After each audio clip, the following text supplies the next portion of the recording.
Hi everyone, I again welcome you all to my YouTube channel Okay Padhai.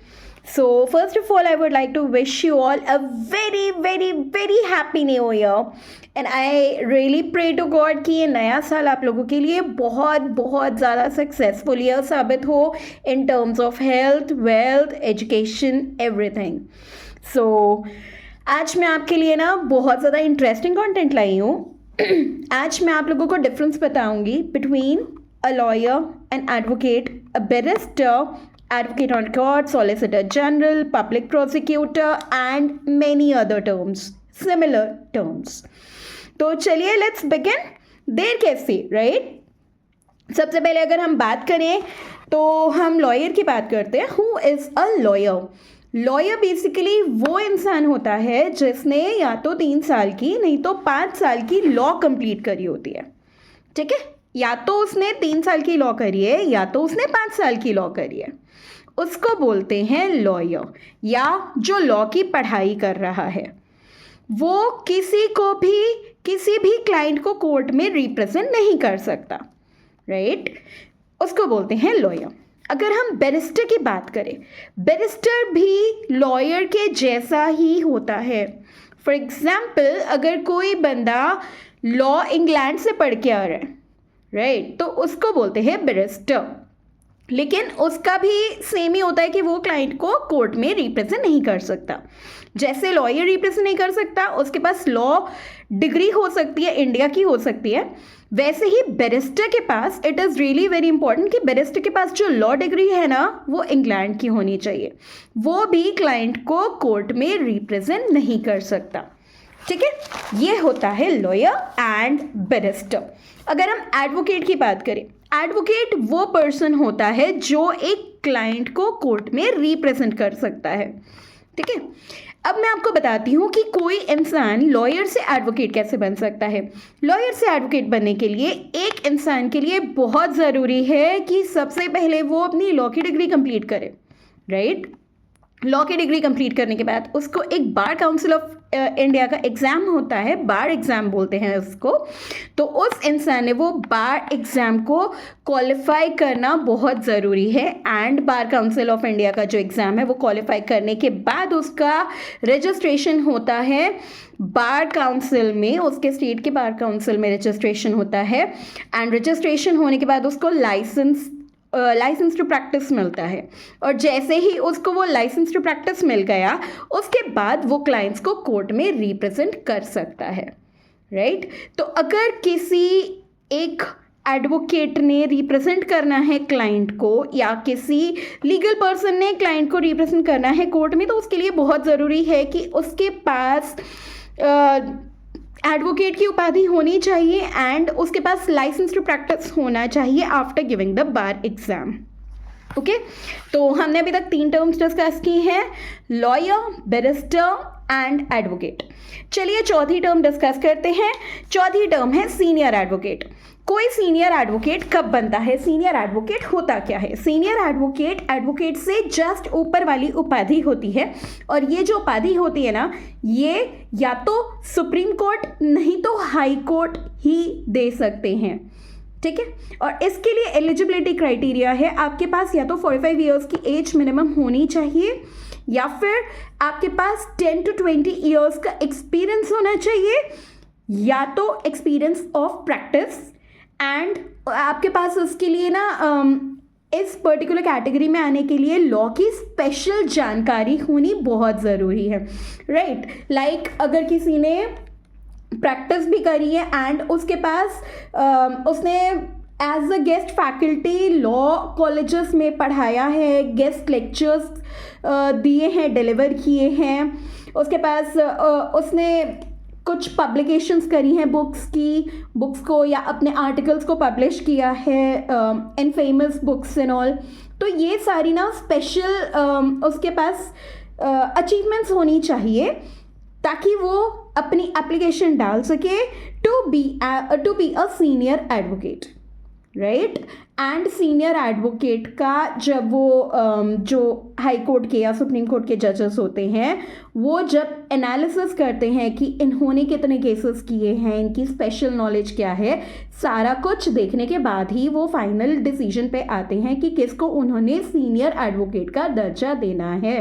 And once a person becomes a senior advocate, उनका coat अलग होता है, उनका gown अलग होता है, प्लस वो हाई फीस भी चार्ज कर सकते हैं। क्यों? उनके एक्सपीरियंस के बेसिस पे एंड उनकी स्पेशल नॉलेज के बेसिस पे, राइट? चलिए अब बात करते हैं एडवोकेट ऑन रिकॉर्ड की। I am so sorry. Advocate on record कौन होता है? एडवोकेट ऑन रिकॉर्ड वो पर्सन होता है जो कि एक केस, एक पिटीशन सुप्रीम कोर्ट में फाइल करता है, राइट? अगर एक पर्सन एक केस सुप्रीम कोर्ट में फाइल कर रहा है तो वो इंसान होता है एडवोकेट ऑन रिकॉर्ड। देखिए सुप्रीम कोर्ट में ना आर्ग्यू कोई भी कर सकता है, उसका प्रॉब्लम नहीं है, लेकिन पिटीशन कौन फाइल कर रहा है, केस कौन फाइल कर रहा है, ये इम्पॉर्टेंट है। ये एडवोकेट ऑन रिकॉर्ड ही कर सकता है। वो क्यों?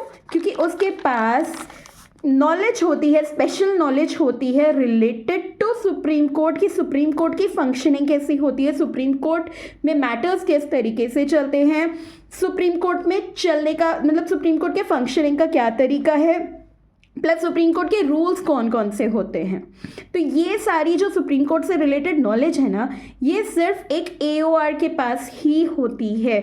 इसीलिए अगर कोई भी केस हो उसको फाइल अगर करना है सुप्रीम कोर्ट में तो वो AOR that is advocate on record ही करेगा, और किसी के पास ये पावर नहीं होती है कि सुप्रीम कोर्ट में केस या कोई भी पिटीशन फाइल कर सके।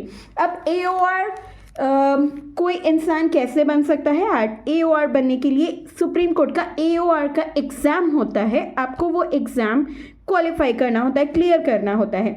इसके लिए एलिजिबिलिटी क्राइटेरिया है 4+1 years of practice. 4 years of practice किसी भी कोर्ट में करी हुई चल जाएगी, plus 1 year of practice dedicatedly under an AOR। 1 साल की जो प्रैक्टिस है ना वो AOR के अंडर ही करनी है, जिसके पास मिनिमम 10 years का एक्सपीरियंस होगा। उसी के अंडर 1 साल आपने प्रैक्टिस करनी है, प्लस अदर 4 years आप कहीं पे भी किसी भी कोर्ट में प्रैक्टिस करिए, and you have to clear up the exam जो सुप्रीम कोर्ट कंडक्ट कराती है AOR के लिए। तो ये सब अगर हो गया तो आपका नाम AOR में शामिल हो जाएगा, एडवोकेट्स ऑन रिकॉर्ड।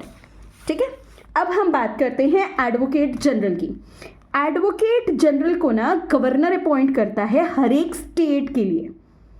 ठीक है, एडवोकेट जनरल को हर एक गवर्नर अपॉइंट करता है स्टेट के लिए, हर एक स्टेट के लिए एक जो बंदा होता है उसको बोलते हैं एडवोकेट जनरल, और वो स्टेट गवर्नमेंट को रिप्रेजेंट करता है कोर्ट्स में।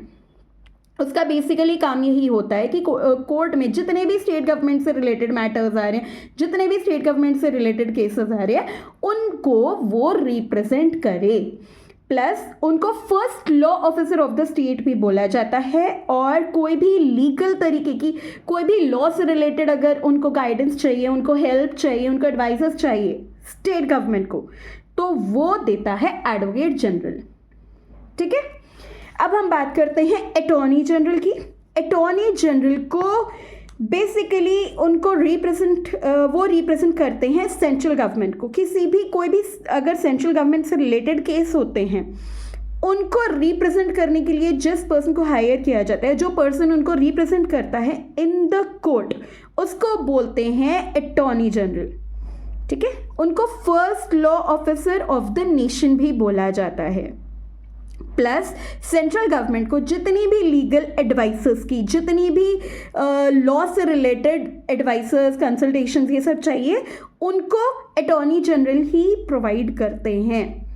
ठीक है, इसीलिए उनको कंट्री का फर्स्ट लॉ ऑफिसर भी बोला जाता है। प्रेसिडेंट उनको अपॉइंट करता है, राइट। अब अगर हम बात करें सॉलिसिटर जनरल की, तो सॉलिसिटर जनरल कौन होता है? सॉलिसिटर जनरल कंट्री का सेकंड लॉ ऑफिसर होता है। कंट्री का फर्स्ट लॉ ऑफिसर कौन होता है?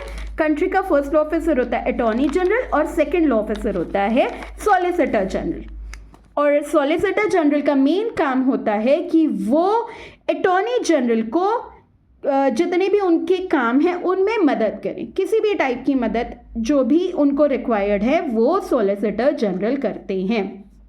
नाउ मान लीजिए आपको अगर समाज सेवा करना है, सोसाइटी में किसी की हेल्प करनी है, राइट? आपको सोसाइटी में एज अ लॉयर आप कैसे हेल्प कर सकते हैं? या तो आप सिविल केसेस में हेल्प कर सकते हैं, या तो आप क्रिमिनल केसेस में हेल्प कर सकते हैं, राइट? अब अगर आपको क्रिमिनल केसेस में हेल्प करना है तो आप क्या करोगे? सोसाइटी को आप सोसाइटी के अगेंस्ट जो क्राइम हो रहा है ना, एक बात हमेशा ध्यान रखिए, जो भी क्राइम होता है ना सोसाइटी में, that is always against the state. ठीक है, एक इंडिविजुअल के अगेंस्ट क्राइम हुआ तो ये माना जाता है कि वो क्राइम एक इंडिविजुअल के अगेंस्ट नहीं हो रहा बल्कि पूरी सोसाइटी के अगेंस्ट हो रहा है। और यहाँ क्योंकि ये पूरी सोसाइटी के अगेंस्ट है तो हम ये बोल सकते हैं कि सोसाइटी का जो एडवोकेट होगा वो रिप्रेजेंट करेगा। सोसाइटी का एडवोकेट मतलब स्टेट का एडवोकेट या सेंटर का एडवोकेट रिप्रेजेंट करेगा किसको? उस पर्टिकुलर विक्टिम को। तो यहाँ पे क्योंकि इंडिविजुअल को रिप्रेजेंट करना है, इंडिविजुअल को स्टेट या फिर सेंटर रिप्रेजेंट कर रही है, तो ऐसे लोग जो ऐसे इंडिविजुअल्स को रिप्रेजेंट करते हैं जिनके अगेंस्ट क्राइम हुआ है उनको बोलते हैं पब्लिक प्रोसिक्यूटर क्रिमिनल केसेस में, राइट? एंड अगर आप गवर्नमेंट प्लीडर की बात करें तो ऐसा इंडिविजुअल जो सिविल मैटर्स में गवर्नमेंट को रिप्रेजेंट कर रहा है उनको बोलते हैं गवर्नमेंट प्लीडर। आई होप आज का टॉपिक काफ़ी इंटरेस्टिंग रहा एंड जो भी मैंने बताया वो आपको समझ में आया। It is now crystal clear to you, मैं ऐसा सोच सकती हूँ। एनीवेज मैं एक्चुअली लॉ की क्लासेस भी चालू कर रही हूँ। अगर आपको एनरोल करना है मेरे लॉ की क्लासेस में तो फटाफट मुझसे कनेक्ट कीजिए। बहुत जल्दी मैं स्टार्ट करने वाली हूँ, प्लीज़ कनेक्ट कीजिए क्योंकि बैचेस बहुत ज़्यादा जल्दी फुल हो जाते हैं। I will be taking CA law part, right? Foundation, intermediate दोनों लेवल्स का मैं ले रही हूँ, प्लस क्लैट का लॉ वाला part I will be taking, right? So अगर आपको मुझसे पढ़ना है तो प्लीज़ जल्दी से जल्दी मुझसे कनेक्ट कीजिए, मुझसे कांटेक्ट कीजिए। मैं बहुत जल्दी बैचेस चालू करने वाली हूँ। And don't forget to like, share and subscribe to my YouTube channel. मिलती हूँ अगले वीडियो में। Till then take care, bye bye.